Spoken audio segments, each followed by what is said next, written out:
Alrighty. The associations of the city are large, numbered organizations that oversee fixer work. Each association specializes in different fields with variations on their offerings based on the cardinal directions of the city from which they operate.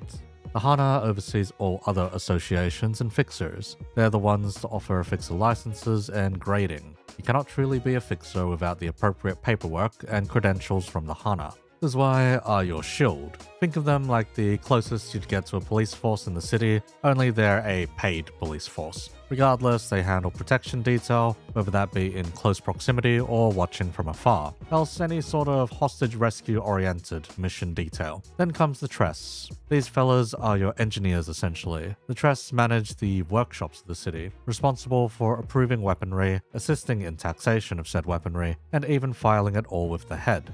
Shockingly, the line drawn on workshop weaponry legality is drawn here by whether or not it is approved by the Tress, thus making it actually illegal to use unapproved workshop gears. Meanwhile, the Shia Association are a bunch of assassins. They care not for whom's the target is. If the price is right, they'll take the contract. They're pretty straightforward in that regard. So long as someone else wants someone dead, the Shi are willing to oblige. To that end, they see everyone equal under the guise of death. Since far as they're concerned, no one is particularly beyond it if the coin is right. Then comes the Cinq Association. Cinq for those French folk out there. These fellows specialize in one-to-one combat, essentially dueling experts. And if you couldn't tell by the title of this video, they're today's subject matter. The fixers of the Cinq are quite one note in their hyper-specialization. Everyone knows them as expert duelists. You almost never want to challenge a Cinq to a one-on-one duel, and the requisition of a Cinq to fight on your behalf would, in my opinion, come rather late. After all, many in the city tend to take matters into their own hands, at least in the way of escalating violence, often with those higher in power having the strength to match their titles.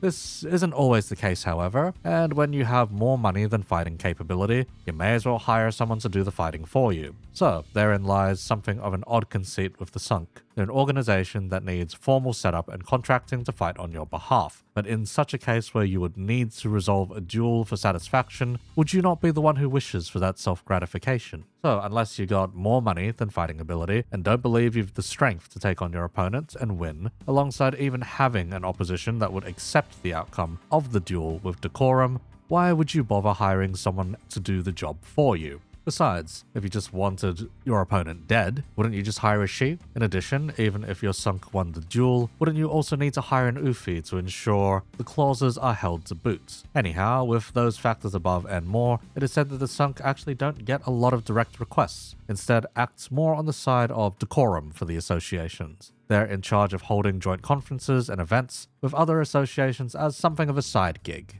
placing them in almost something of a symbolic role. Now, it's not so simple an organization where they sit around and do nothing all day when dual requests don't come their way. Rather, they go out of their way to place themselves into more troublesome areas, goading fellows into hiring them to even the odds. Members of the southern branch of the Cinq are said to patrol their district's backstreets in an effort to garner new clientele. Not exactly in the most efficient fashion, but if jobs do manage to manifest as a result of an ongoing brawl or escalation into violence, the Cinq can be employed immediately under the guise of emergency contracts, that of which comes at a premium fee, of course. The Cinq East do follow suit to a degree, but in stark comparison, the Cinq West take a differing approach with priorities on public relations, that adding onto their decorum role, essentially. Through live streaming of all things, the Cinq West do garner a fair bit of clientele. This is seen through both Camille and Cinq West Meursault, but we'll get around to those two later, as while they mirror each other, their raison d'etre are entirely different.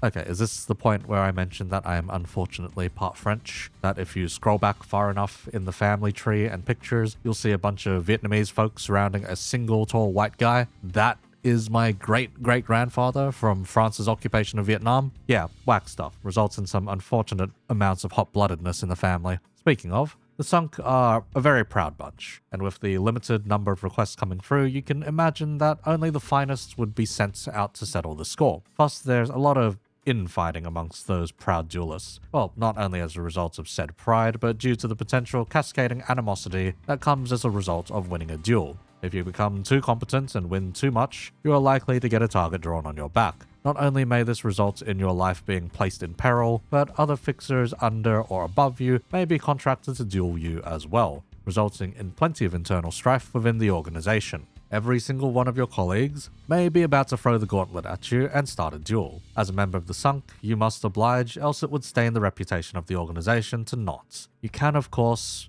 retract the glove, but as a certain Cinq director would put it, it would be a waste. So, after hearing all of that bullshittery, the mess that makes up the Cinque's operations within the city, would you still want to join up? Well, if you did, you'd need to make it as a grade 7 or higher fixer to begin with. Your first boss won't be the association itself, but the Hana instead. Like any other association, you have to make grade 7 to join even the lowest sections, and only on succeeding through written and practical examination would you be able to join their ranks. From there on, your duties are split into several matters. As the lowest grade, you're essentially a fencing student. You train in the Cinque's techniques, you spar with your fellow colleagues, and take to the back streets in patrol to try and garner clientele to put under your belt. If you win enough duels and prove your competency, like any other meritocratic organization in the city, you will move up in the ranks. It's just all your other colleagues this time around are trying to snipe you down. Now, so far, we're only privy to the operations of Sections 4 and 5 of the South, alongside Section 3 of the West and East.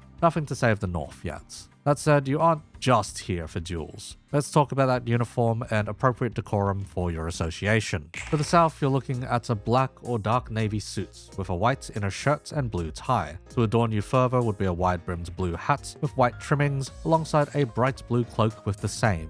At your waist would be your weapon of choice. In the case of the South, this is a dueling rapier, held in by a series of belts and coverings much like your cloak. This mirrors a similar fashion to those of the French Royal Musketeers, short of having a musket at least. Typically, a musket or firearm would be your main arm and the saber or rapier your sidearm, but as we're in the city and not a protagonist of one of Alexander Dumas's novels, we are instead limited to said rapier. In comparison, the Cinque West go for a flashier uniform, a more ceremonial looking affair even. Forfeiting the suit, they go for a more classic duelist attire in blue, belted together at the waist. Their cloak is replaced with a short cape draping over their shoulders that alongside their cavalier hat is dyed in white and gold trimmings. They are far more ostentatious in appearance, and well, if you look at streamer flex culture, suppose that makes a heck of a lot of sense, huh? Like the South, they too stick with the classic rapier armaments, using it as their main weapon. The East, on the other hand, are more reminiscent of traveling dojo busters. Well, in spirit at least. They are far gaudier looking than your average martial artist, donning more traditional Chinese attire, emblazoned with the Cinque's logo. Aside from that, it comes with their regular colors and trimmings in black, white, and blue, with very specific modifications based on their fighting style. Instead of a rapier, they go with a more classic kung fu or wushu, with a side of blazing heat in the form of virescent pyrojade, which heats their gloves to the point of melting steel. Shockingly enough, this is all they need to win bouts, even against armed opponents. With the uniform mentioned, the Cinque isn't exactly going to war, and instead geared appropriately for one-on-one duels and backstreet brawls. That said, it is still the city, and not every opponent you face off will be another rapier-wielding Cinque or martial artist. This results in Cinque fixers needing to be highly adaptive in their fighting style. Nowhere is this shown better than with declared duel, focused attack, or the equivalent in nerve strike. The first represents the idea behind adapting to your opponent's fighting style and getting a read on them to gain the upper hand. In more traditional fencing, specifically of Italian styles, this adaptability to your opponent is key in winning duels. Plus granted is the addition of clash power and haste, more reminiscent of Italian fencing. Makes sense as they are the South branch. The Cinque West, on the other hand, are decidedly more French in borrowing most of this concept, but adding a smidge of hot-bloodedness and focused attack, levying more of an imposing offense with not only added clash power, but base and coin power to boot. It is said that the Cinque West focuses on weaknesses to exploit, but I suppose this does showcase a more offensive rather than stable approach to the matter, forcing weaknesses and mistakes if you will. We somewhat get that impression at least with Cinque West Merceau. Last is mentioning a little on the matter of the Cinque East. We'll likely be getting far more about their operations next week, but for now the gist I can offer is that Chinese methodology behind martial arts is very technique-oriented, rather than the adaptability of European styles that prioritize actually sparring and getting into fights. Lots of Chinese martial arts will instead romanticize the idea of perfecting techniques. I would go on about how a certain mixed martial artist went about China their dojo crushing, but that isn't the focus of this video, nor would it pertain too much to how the Cinq Easts operate. That said, their nerve strike stacking up can be interpreted as their technique's refinement and increased application of as fights continue. This offers much the same as focused assaults, just without the coin power and a heavier focus on clashing. Since they can more or less melt weaponry as they please, I suppose a lot of what one would normally consider as bullshit martial arts or urban survival guides would actually work out for them. Normally, if a cunt is coming to shank you with a knife, you are gonna get shanked if he knows how to use it. More often than not, all that bullshit about disarming weaponry would not be applicable in real-life combat. If the guy is armed and you aren't, you are rarely getting out unscathed. The ability to melt weapons, catch them at high speed, or otherwise disarm your opponents with high amounts of heat completely equalizes this bullshit and allows the Cinq Easts to operate as mad martial artists with that tinge of dojo breaking that I'll discuss in a moment. Let's talk on instigating duels as a Cinq compared to real life. As a Cinq, you would be contracted to duel a target, whether that be in writing or on the fly. In writing, often an Ufi fixer will overlook the paperwork in order to check all affairs are in order and that the duel's results are legally binding, so far as enforcement goes. From there, once you accept, you must go deliver the challenge. This is as simple as throwing your gauntlet at your prospective opponents and declaring the terms. These terms can involve anything that a dispute is held to, but most importantly what the duel entails, whether it be first blood, to kneel, or to the death. Those being the 3 levels that are offered by the Cinque's dueling contracts. One challenge can accept on the spots and fight it out, or declare that they are in need of a second, and can nominate someone else to fight on their behalf. Regardless, the terms of the duel will stand. The opposition can of course just hire another Cinq fixer and cause some inevitable infighting, but such is life. The duel plays out. The winner either imposes their terms in the case of the challenger or upholds the status quo in the case of the one challenged. Of course, terms could potentially change if the Ufi get involved before the duel itself, but this seems like a lot of extra effort on both sides. That said, not every duel really has major terms. Some are just straight up, we're in a fight, we need an extra man, oh there's a wandering Cinq, pay up their emergency fee and get them to kill someone on our behalf. I'd imagine this gets increasingly more expensive the more people the Cinq needs to kill. It would also be particularly funny if both sides hire them one after another. Not that the Cinq cares. In the fixer's line of work, money talks, and well, it's not like they care who they're dueling for, or inevitably how many enemies they'll make as a result. If they get paid, they're happy. After all, if a Cinq fixer goes on to win a duel publicly, there will inevitably be more clients who want a bright, burning show for their opponent's demise. Now, real-life duels were often more discreet, at least after the 1600s or so. Instead of your usual medieval trial by combat, overseen by a judge to determine the legitimacy of your so-called crimes as a noble, you would instead be trying to hold these in a more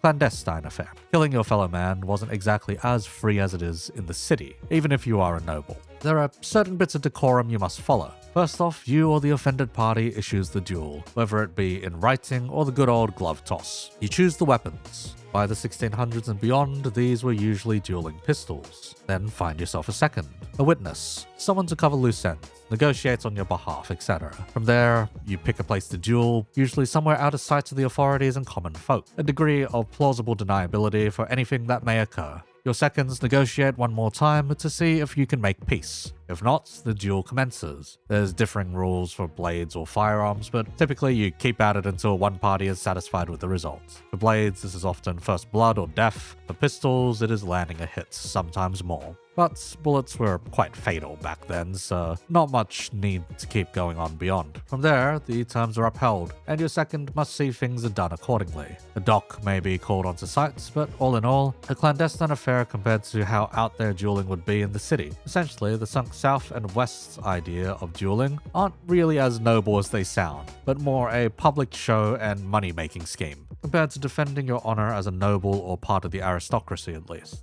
For the East, we're looking at dojo busting in comparison. You don't like the school of martial arts next to yours, they insulted you or anything in between, and you can issue a formal challenge. This is usually via writing or a challenge letter. You state your affiliation and name, usually the purpose is quite obvious. You wish to crush or overtake the dojo that insulted you, or you just plain hate. These bouts are often exceedingly public affairs in comparison, where the savage beatdown of your opponents will often shame them into terms or taking rash action in post, whether it be the master retiring, committing seppuku, or whatever may go on beyond. It's all a matter of face and shame. In some ways, the Cinq East Declaration, rather than glove throwing, does mirror this.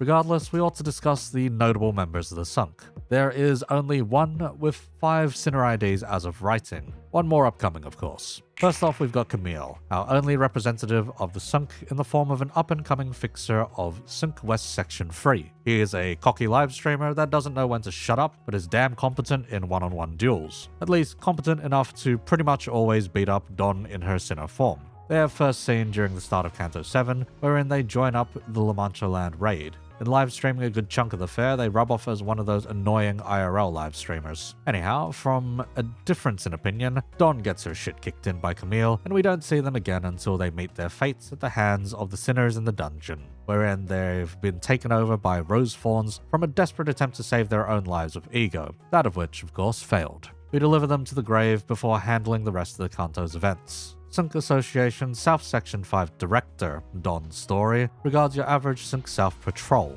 She's alongside a confused interviewer as they wander the back streets looking for prospective clients. Surely enough, they find a kerfuffle and both parties involved are heard out by Dawn. She chooses her client and wipes the floor with the opponent post-haste. She hands out a business card having found a prospective client after meting out some form of justice. Though she does remiss that it is still business, just that this compromise between the two is worthwhile enough to her. Her voice lines don't offer us all too much, but we do get a mild humble brag of her station being director. She seems to hold no qualms of a more skilled junior rising above her. Speaking of, Cinq Association South Section 4 Director Sinclair could be said junior, but may not. Nonetheless, he has reached the enviable rank of Section 4 Director despite his timid nature. His story starts with him teaching his section members various techniques while sparring with them, only to be interrupted by another of his colleagues who had been plotting his downfall for a time. The swift winning of a duel, a vacated director's seats, and riches coming from the contract fee had powered his delusion. Unfortunately, Sinclair is quite a lot more competent and skewers his opponent's skull with all due haste. It seems this is quite routine with Section 4, at least while Sinclair is heading it. Nonetheless, the voice lines don't offer us too much this time round. He really is just John Pierce, and that hyper-focused on being him. Cinq Association South Section 4 Otis follows up on Don's antics, at least so far as South Section 5 Director. Otis is, well, really abrasive, especially towards the 2 directors we've seen thus far. She does admit their skills are impressive, but doesn't believe they have the right demeanor. Well, to be fair, it's a justice-obsessed fella and a timid kidder, but they've the skills to back matters up. She admits all of this to an interviewer before taking them back to watch her spar. While the interviewer initially thought she was all talk, Otis does indeed show off her skills accordingly. Again, as another earlier ID, there isn't all too much to glean from voice lines. Well, aside from confirming that Don's methodology for finding clients is quite normal, the searching of backstreets for potential clients. Cinq Association West Section 3 Merceau mirrors Camille, but less flamboyantly, I suppose. All his streams are of him going out and dueling, one of which is being chased after by an interviewer, as per the other Cinq members so far. He's not a PR-trained individual, at least not one that plays things up for the camera, citing sections of the manual or hyper-focusing on stuff the interviewer isn't all too interested in. When the interviewer mentions watching edited VODs, Merceau cuts him off and tells him to watch the full VODs. So in this particular case, Merceau is actually closer to your average professional fencer, top tier ones as far as the mindset. The hyper-obsession with getting better at his craft bleeds into his mentality with eyes on, but nonetheless, we get him heading up north on an expedition. Said expedition having a fair few opponents on the way. We're told of pre-notarized duels by the Ufi and given one of the other levels of duel here. First to strike one's body. Combined with the other, we can determine that the other level is kneel, thus giving us the scale of first blood, to kneel, and to death. Meanwhile, we also get a few extra insights into the Cinq operations, mostly the effectiveness of live streams and critique on the South's operations. Cinq Association East Section 3 Dawn has her, like the rest of them, getting interviewed as well. Most of her interactions are quite cordial with the interviewer, chatting on the differences between the branches. They chat on length about their methods and weaponry, the employment of virescent pyrojade and martial arts, but after some commotion, we learn that this Dawn is one and the same with that Section 5 director, and in watching a one-sided kerfuffle could no longer stand by idle. Given enough cause to jump in, he invokes an emergency contract at the behest of the victim before jumping the opponent, inheriting their duel. In the way of voice lines, we get a lot about food. Okay, not that much, but rather almost every Cinq fixer has mentioned lunch at least. Beyond there, we get matters on the east, Cinq operations regarding nighttime, and more on emergency contracts. As we're liable to get more on the east though, I'll be looking forward to how they extend matters. Anyhow, that sums up the Cinq as an organization. Blends of French, Italian, and Chinese dueling arts, thus far with a grand level of flamboyance. While initially I set out to just rule these guys out as romanticized musketeers in the way of Dumas, I'd actually stopped partway through writing to ring up a local fencing instructor. They gave me a quick history lesson and some extra cultural clarifications, thus coloring the analysis of this bunch accordingly. Thanks, Chris. For the last matter I'll cover, let's take a look at their logo. It's a fanciful 5 by stroke order, emblazoning a rapier with a cloak in their colors. As a fancy and ostentatious logo, this works damn fine. After all, you'd be hard-pressed to mistake it for any other associations at least. I do find this organization rather funny in many ways, especially the irony in not getting all too many jobs despite their best efforts. For a bunch of duelists that can see to the satisfaction of their clientele or the death of their wrongdoers, this does make for a very unfortunate organization within the city nonetheless. Anyhow, thank you for listening into the video. I honestly thought it'd be a lot shorter until I contacted my mate about fencing. This time around is a few announcements thanks to the ongoing donathon. Community Discord is open as always. You can find the link below in the video description. We run a lot of community stuff in there, but most notably my PM TTRPG system fixes Urban Nightmare Tabletop. The donathon has been in full swing. Today was something of a break to get this video out before doing a karaoke stream to make up for lost time. So far, we've achieved quite a few goals. Drinking water, chat ordering food, a scab, a community games night, an MRE review, and drinking game stream. Next up is a cover of String Theocracy once we hit 250 total. You can tune in on the streams over the next few days as we get back into the swing of things. Aside from that, here's the Artist Corner once again. If you're an established artist in my Discord server, then in return for sketching one of my OCs, I'll offer you a spot to plug your comms. This time around, we have a few mates in a circle that took me up on the offer. First is FSJ. They're tabling at Comifuro this year and have Limbus and GFL merch sitting around. Contact them via socials if you need some art done up, otherwise visit their booth during the con. Seems they'll have their full catalogue up soon. Next we got Sleepy once again. They're a Rian-obsessed artist, but took their time to draw Hoshino during a certain tragic event. You can find their comms here or in the description below. Last is Mobius Overlords. I need to correct my statement about them moving along from Rodya. They are still 100% Rodya obsessed. You can reach out on their socials for comms. Otherwise, if you're a company that wants a sponsored spot in my videos, go contact me by email instead. Just nothing adults or AI related, please. Aside from those fellows, these are my patrons and members: Derp, Adi, Ane, Iwa, Lumi, and Zolk Saphira. Thank you for your continued support and keeping the lights on. As for the rest of you, appreciate you tuning in to some second monitor content. Thanks for your time.